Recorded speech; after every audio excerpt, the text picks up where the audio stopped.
OBC समाजाकडून आता चलो मुंबईची घोषणा करण्यात आली आहे। आरक्षणासाठी जरांगे पाटील यांनी मुंबईमध्ये आंदोलन करणार असल्याचा इशारा दिला होता।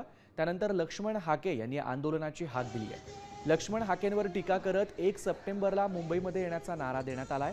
त्यामुळे आता दोन्ही नेते हे एकाच वेळी आमने सामने येण्याची शक्यता निर्माण झाली आहे। मात्र या सगळ्यामध्ये राज्य सरकारची डोकेदुखी वाढणार आहे हे निश्चित।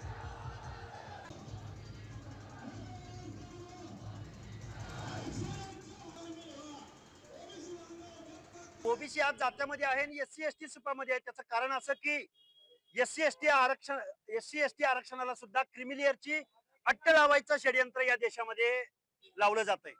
तेव्हा आपल्या हक्क अधिकाराचं संरक्षण करायचं असेल तर या सर्व मंडळींनी एकत्र आलं पाहिजे आणि या सरकारला, गुंग्या बहिऱ्याचं सोंग घेतलेल्या सरकारला, आमच्या हक्क अधिकाराचं संरक्षण न करणाऱ्या सरकारला जाब विचारण्यासाठी 1 सप्टेंबरला आम्ही मुंबईच्या दिशेने जात आहोत।